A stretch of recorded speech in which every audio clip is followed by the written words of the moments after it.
천안함 생존자 이태훈의 15년. 2025년 3월 서울 마포구의 한 원룸에서 이태훈은 또다시 악몽에서 깨어났습니다. 시계는 새벽 3시 26분을 가리키고 있었죠. 15년 전 그날과 똑같은 시간이었습니다. 그는 식은땀으로 젖은 이마를 닦으며 침대에서 일어나 창문을 열었습니다. 서울 한복판이지만 어째서인지 바다 냄새가 나는 것 같았어요. 2010년 3월 26일 밤 9시 22분 백령도 서남방 해상에서 천안함이 침몰한 그날 밤을 그는 매일 되살아냅니다. 갑작스러운 폭음과 함께 온 세상이 뒤바뀌었죠. 1200톤급 초계함이 두 동강으로 나뉘며 바닷속으로 가라앉는 순간 이태훈의 시간은 그곳에서 멈춰버렸습니다. 그날 밤은 평범했어요. 저녁 식사를 마치고 동료들과 이런저런 이야기를 나누고 있었거든요. 김상우 상병이 전역하면 뭘 할 건지 물어봤고 박진호 일병은 여자친구 이야기를 늘어놓고 있었죠.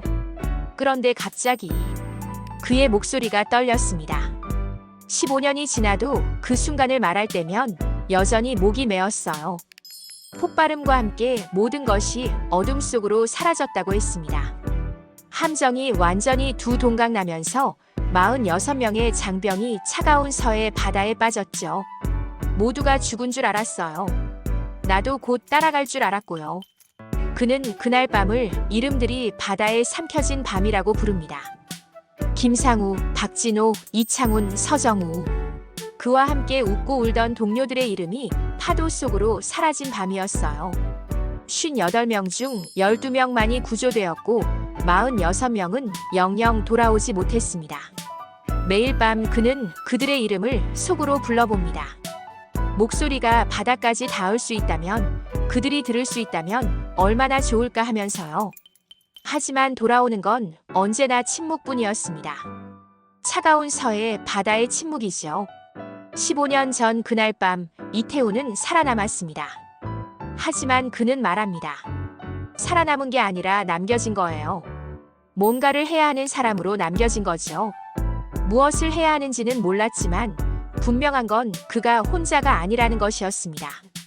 46명의 동료가 그의 마음속에서 여전히 살아 숨쉬고 있으니까요. 창문 밖 서울의 밤은 고요했습니다. 하지만 그의 귓가엔 여전히 그날 밤의 파도 소리가 들려오고 있었어요. 폭발 후 13분. 이태훈에게 그 13분은 평생 중 가장 긴 시간이었습니다. 동시에 가장 짧은 시간이기도 했죠. 생과 사를 가르는 13분 동안 그는 무엇을 했을까요? 처음엔 아무것도 할 수 없었어요. 귀가 먹먹하고 눈앞이 깜깜했거든요. 그런데 갑자기 차가운 물이 발목까지 차올라오는 게 느껴졌습니다. 그제서야 정신이 번쩍 들었죠. 한미 쪽이 완전히 분리되면서 바닷물이 함내로 거세게 밀려 들어오고 있었습니다. 그는 필사적으로 출구를 찾아야 했어요. 비상등마저 꺼진 어둠 속에서 손으로 더듬어가며 탈출로를 찾았습니다. 동료들을 찾으려고 했어요. 큰 소리로 이름을 불러봤는데 대답이 없었습니다. 물이 계속 차오르고 있었고 함정이 기울어지면서 발을 디딜 곳도 없었어요. 그때 한미 쪽 파편 위로 기어 올라갈 수 있었습니다. 바닷물에 젖은 군복이 무거웠습니다. 3월 말 서해 바다의 수온은 5도를 밑돌았어요. 그런 추위 속에서 13분을 버틴다는 것은 기적에 가까웠죠. 하지만 그는 포기하지 않았습니다. 아니, 포기할 수가 없었어요. 생존 본능이라고 하죠. 그런데 저는 그게 단순히 살고 싶은 마음만은 아니었다고 생각해요. 뭔가 해야 할 일이 있다는 느낌이었습니다. 뭔지는 몰랐지만요. 한미 파편 위에서 그는 구조 신호를 보냈습니다. 호루라기를 불고 손전등을 흔들고 목소리가 터져라 소리쳤어요. 멀리서 구조보트의 불빛이 보였을 때 그는 울음을 터뜨렸습니다. 구조보트가 다가오고 있었습니다. 하지만 그의 두 발은 움직이지 않았어요. 뒤를 돌아보니 여전히 함정 안에 갇혀 있을지도 모르는 동료들이 떠올랐거든요. 김상우는, 박진호는, 서정우는 어디 있을까요? 그때가 가장 괴로웠어요. 구조보트를 타면 살 수 있다는 걸 알았지만 동료들을 두고 갈 수는 없었거든요. 하지만 더 기다리면 저도 죽을 상황이었습니다. 결국 그는 구조보트에 올랐습니다. 살기 위해서가 아니라 동료들을 구하기 위해서였다고 그는 말합니다. 혼자 살아남으면 그들의 이야기를 전할 수 있을 테니까요. 그때 나만 살아나온 게 오히려 지옥이었어요. 13분의 선택이 그의 나머지 인생을 결정했습니다. 인천의 한 해군병원으로 실려간 이태훈을 기다리고 있던 것은 따뜻한 격려만이 아니었습니다. 언론사 기자들이 몰려들었고 시민들로부터 감사 편지가 쏟아졌어요. 영웅이라는 단어가 그를 따라다녔습니다. 처음엔 고마웠어요. 사람들이 천안함을 기억해주고 돌아가신 동료들을 추모해주니까요. 저도 그런 관심이 필요하다고 생각했습니다. 하지만 몇 달이 지나면서 분위기가 달라지기 시작했어요. 언론 인터뷰에서 누군가가 물었습니다. 그런데 왜 하필 당신만 살아남았습니까? 그 질문 하나가 그의 인생을 바꿔놓았죠. 그 순간 깨달았어요. 사람들이 원하는 건 영웅 스토리가 아니라 완벽한 설명이었구나. 왜 46명은 죽고 12명은 살았는지, 그 중에서도 왜 나는 멀쩡히 살아있는지 말이에요. 질문들은 점점 더 날카로워졌습니다. 혹시 동료들을 버리고 먼저 도망간 건 아닙니까? 다른 생존자들보다 부상이 가벼운데 정말 같은 곳에 있었던 겁니까? 그런 질문들 앞에서 그는 할 말을 잃었어요. 그 순간부터 그는 살아있다는 사실이 죄가 되었다고 느꼈습니다. 병원을 나와 일상으로 돌아가려 했지만 쉽지 않았어요. 거리에서 사람들이 그를 알아보면 수군거렸고 직장에서도 시선이 불편했습니다. 아침에 일어나서 거울을 보면 저 자신이 미웠어요. 왜 나만 살았을까? 대신 죽었어야 할 사람은 나인데 하는 생각이 들었거든요. 김상우 상병은 전역을 앞두고 있었는데 박진호 일병은 결혼을 앞두고 있었는데 동료들의 장례식에 참석할 때마다 유가족들의 시선을 마주하기 어려웠습니다. 감사하다는 말과 원망스러운 눈빛이 교차했어요. 어떤 어머니는 그의 손을 잡고 울면서 말했습니다. 우리 아들 대신 살아줘서 고마워요. 또 다른 아버지는 그를 똑바로 쳐다보며 물었죠. 정말 우리 아들을 구하려고 노력했습니까?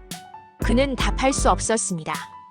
13분 동안 무엇을 했는지, 정말 최선을 다했는지 자신도 확신할 수 없었거든요. 기억은 파편처럼 흩어져 있었고 죄책감은 날로 깊어만 갔습니다. 그때부터 살아있는 게 죄라고 생각했어요.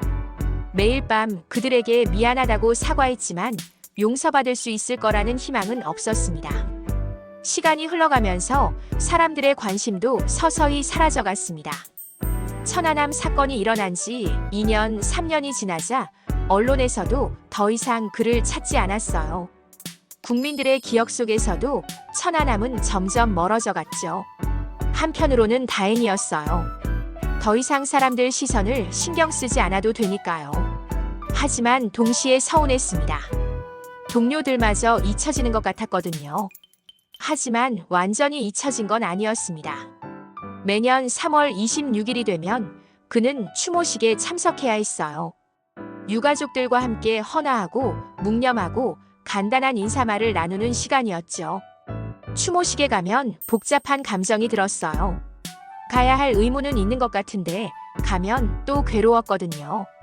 유가족분들을 만나는 게 힘들었고 언론에서 사진을 찍으면 또 나대는 생존자 소리를 들을까봐 걱정됐습니다. 어떤 해에는 추모식에 참석하지 않았습니다. 개인적인 사정이 있다고 둘러댔지만 실제로는 견디기 힘들어서였어요. 그런데 그럴 때마다 인터넷에서는 다른 이야기가 나왔습니다. 생존자인데 추모식에도 안 오네. 죄책감이 없나 봐. 진짜 전우회가 있었다면. 참석해도 문제, 불참해도 문제였습니다. 그는 어떻게 해야 할지 모르겠다고 했어요. 그때 깨달았어요. 우리는 구조된 게 아니라 버려졌구나. 2015년 천안함 사건 5주년 추모식에서 한 유가족이 그에게 다가왔습니다. 돌아가신 서정우 일병의 어머니였어요. 이태훈 씨, 우리 정우 이야기를 들려주세요. 군대에서 어떻게 지냈는지, 친구들과는 어떻게 지냈는지. 그는 서정우와 나눈 이야기들을 들려줬습니다. 고향 음식이 그리워서 울던 이야기, 저녁 후 계획을 세우며 신나해하던 모습, 어머니를 걱정하며 자주 전화하던 일들을 말이에요. 그 어머니가 제 손을 잡고 우시더라고요. 우리 정우가 좋은 친구들과 지냈구나, 외롭지 않았구나 하시면서요. 그때 처음으로 생각했어요. 내가 살아남은 이유가 혹시 이런 건 아닐까? 하지만 여전히 확신은 서지 않았습니다. 간헐적으로 찾아오는 유가족들과의 만남 외에는 대부분 혼자였어요. 세상은 그를 잊어가고 있었고 그 역시 세상으로부터 멀어져가고 있었습니다. 2024년 11월 어느 날 이태훈의 우편함에 한 통의 편지가 도착했습니다. 발신인은 박민지라는 낯선 이름이었어요. 그는 별 기대 없이 편지를 열어봤습니다. 안녕하세요. 제 이름은 박민지입니다.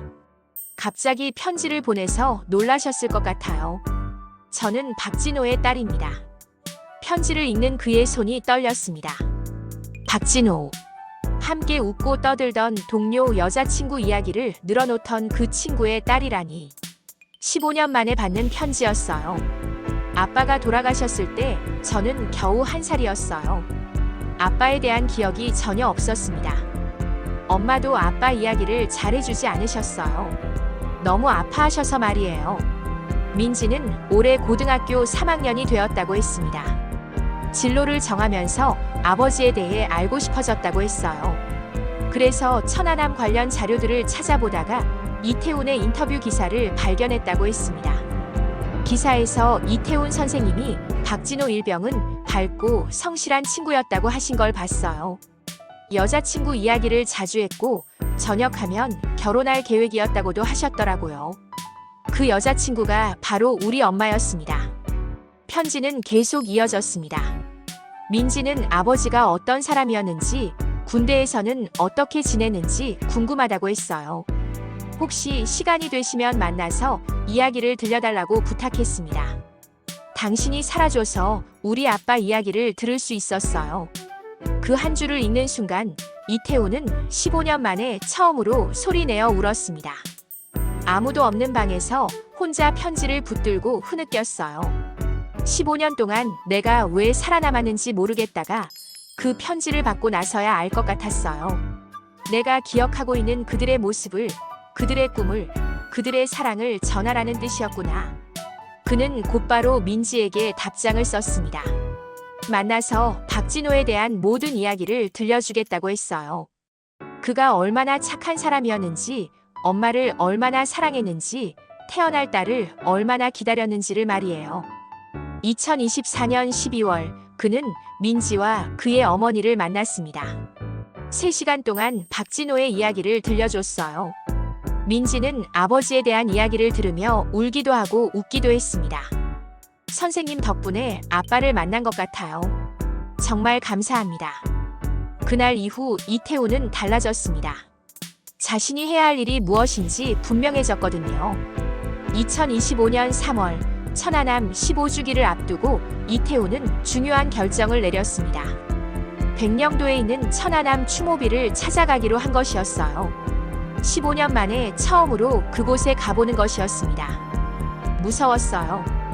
그 바다를 다시 보는 게, 그 장소에 서는 게 두려웠거든요.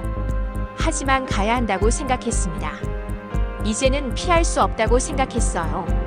백령도로 가는 배 위에서 그는 떨렸습니다. 15년 전 그날의 기억이 생생하게 되살아났어요. 하지만 이번에는 혼자가 아니었습니다. 인근 중학교에서 견학을 온 학생들이 함께 있었거든요. 천안함 추모비 앞에 서자 학생들이 궁금해했습니다. 선생님, 여기서 정말 그런 일이 있었나요? 무서우셨을 것 같은데 어떻게 살아나셨어요? 질문들이 쏟아졌어요. 그는 잠시 망설였습니다. 지금까지 아무에게도 제대로 말하지 못했던 이야기였거든요. 하지만 박민지의 편지를 떠올렸습니다. 당신이 살아줘서 우리 아빠 이야기를 들을 수 있었어요. 그날 저는 죽지 못했어요. 대신 누군가의 기억을 전하러 남았습니다. 그의 첫 강연이 시작됐습니다. 화려한 말솜씨도 없었고 감동적인 스토리텔링도 없었어요. 그저 담담하게 15년 전 그날 밤에 있었던 일들을 이야기했습니다. 46명의 동료가 그날 밤 바다로 돌아갔어요. 그들은 모두 누군가의 아들이었고 누군가의 연인이었고 누군가의 친구였습니다. 김상우 상병은 전역을 한 달 앞두고 있었어요. 고향에 돌아가서 부모님과 함께 살고 싶어 했죠. 학생들은 조용히 들었습니다. 어떤 학생은 고개를 끄덕였고 어떤 학생은 눈물을 글썽였어요. 박진호 일병은 여자친구와 결혼할 계획이었어요. 아이가 태어나면 좋은 아빠가 되고 싶다고 했습니다. 서정우 일병은 어머니를 무척 사랑했어요. 매주 전화해서 안부를 물어봤거든요. 그는 한 명 한 명의 이야기를 들려줬습니다. 46명 모두의 이름을 불러주고 그들이 어떤 사람이었는지 기억해달라고 부탁했어요. 저는 영웅이 아니에요. 그냥 살아남은 사람입니다. 하지만 제가 살아남은 이유는 분명해요. 그들의 이야기를 전하기 위해서죠. 강연이 끝나고 한 학생이 다가왔습니다. 선생님, 힘드셨을 텐데 이야기해 주셔서 감사해요. 저도 그분들을 기억할게요. 그 말을 듣는 순간 이태우는 15년 만에 처음으로 자신의 선택이 옳았다고 확신했습니다. 첫 강연 이후 이태훈에게는 여러 곳에서 강연 요청이 들어왔습니다. 학교, 관공서, 시민단체에서 천안함 이야기를 들려달라고 했어요. 그는 모든 요청을 받아들였습니다. 화려한 말은 할 줄 몰라요. 감정을 드러내는 것도 잘 못하죠. 그냥 제가 기억하는 대로, 겪은 대로 말할 뿐입니다. 그의 강연 스타일은 독특했습니다. 목소리를 높이지도 않았고 극적인 표현도 사용하지 않았어요. 담담하게 마치 일기를 읽어주듯 이야기했습니다. 하지만 그 평범함 속에 깊은 울림이 있었어요. 김상우 상병은 부산 출신이었어요. 고등어를 무척 좋아했죠. 군대 음식이 입에 안 맞는다고 투덜거렸지만 사실은 집이 그리워서였을 거예요. 저녁하면 어머니가 해주시는 고등어 조림을 먹고 싶다고 했거든요. 어떤 강연에서는 한 고등학생이 이런 감상문을 썼습니다. 저는 영웅 이야기보다 살아남은 사람의 목소리를 듣고 싶었어요. 선생님의 이야기를 들으니 천안함이 단순한 사건이 아니라 사람들의 이야기라는 걸 알겠어요. 그 감상문을 읽는 순간 이태우는 울었습니다. 아무도 몰래 조용히 눈물을 흘렸어요. 15년 동안 품고 있던 무거운 짐이 조금씩 가벼워지는 느낌이었습니다. 강연을 할 때마다 그는 새로운 것을 발견했습니다. 동료들에 대한 기억이 더 선명해졌고 그들의 꿈과 사랑이 더 구체적으로 떠올랐어요. 기억한다는 것이 단순히 과거를 되새기는 게 아니라 현재의 그들을 살려내는 일이라는 걸 깨달았습니다. 박진호 일병의 딸 민지가 제게 편지를 보냈을 때 저는 그제서야 알았어요. 기억이라는 게 혼자만의 것이 아니구나. 누군가와 나누면 더 생생해지고 더 의미 있어지는구나. 어떤 강연에서는 천안함 유가족이 참석하기도 했습니다. 서정우 일병의 어머니가 찾아온 날 그는 특히 조심스럽게 이야기했어요. 정우는 정말 효자였어요. 군대에서도 어머니 걱정을 많이 했거든요. 우리 엄마가 나 때문에 걱정하실 텐데 하면서 자주 전화를 드렸습니다. 어머니를 무척 사랑했어요. 강연이 끝나고 서정우의 어머니가 그에게 말했습니다. 우리 정우 이야기를 해줘서 고마워요. 덕분에 우리 정우가 어떤 아이였는지 더 잘 알게 됐어요. 그날 밤 이태우는 오랜만에 편안하게 잠들 수 있었습니다. 악몽 대신 동료들과 함께 웃던 기억이 떠올랐어요. 그들이 더 이상 그를 원망하지 않는다는 느낌이 들었습니다. 기억의 무게는 여전히 무거웠습니다. 하지만 혼자 짊어지는 무게가 아니라 함께 나누는 무게가 되었어요. 매번 강연을 할 때마다 그 무게를 조금씩 나눠 가져줄 사람들이 생겼습니다. 15년 동안 저 혼자만 기억하고 있다고 생각했어요. 하지만 그게 아니었습니다. 많은 사람들이 함께 기억해주고 있었고 함께 그들을 그리워하고 있었어요. 제가 할 일은 그 마음들을 연결해주는 것이었죠. 어떤 중학생은 강연을 듣고 천안함 추모글을 써서 인터넷에 올렸습니다. 어떤 대학생은 천안함 관련 다큐멘터리를 제작했어요. 어떤 직장인은 매년 3월 26일마다 추모 헌화를 하기 시작했습니다. 그는 깨달았습니다. 기억은 전염되는 것이라는 걸. 한 사람의 진실한 기억이 다른 사람의 마음을 움직이고 그렇게 퍼져나가면서 더 많은 사람들이 함께 기억하게 된다는 걸 말이에요. 이제는 확신해요. 제가 살아남은 이유를 알겠어요. 46명의 동료들이 저를 통해 계속 살아가고 있다는 걸 느낍니다. 2025년 3월 26일 천안함 15주기. 이태우는 다시 백령도 바다 앞에 섰습니다. 15년 전 그를 삼키려 했던 그 파도 앞에서 그는 더 이상 두렵지 않았어요. 15년 전의 파도는 저를 삼켰습니다. 하지만 끝내 부서뜨리지는 못했어요. 이번 추모식에는 특별한 손님들이 함께했습니다. 박진호 일병의 딸 민지와 그의 어머니, 서정우 일병의 어머니, 그리고 이태훈의 강연을 들었던 학생들이었어요.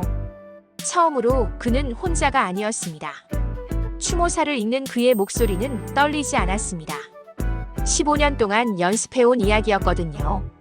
오늘 이 자리에 서서 46명의 동료들에게 말하고 싶어요. 여러분이 남긴 이야기들을 잘 전하고 있다고, 여러분을 기억하는 사람들이 이렇게 많다고 말이에요. 헌화를 마치고 바다를 바라보던 그에게 민지가 다가왔습니다. 선생님, 아빠가 자랑스러워할 것 같아요. 딸이 이렇게 잘 자라고 있다고 좋은 분이 아빠 이야기를 전해주고 있다고요.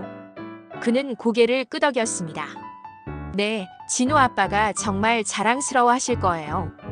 당신처럼 착하고 예쁜 딸을 두셨으니까요. 바람이 불어왔습니다.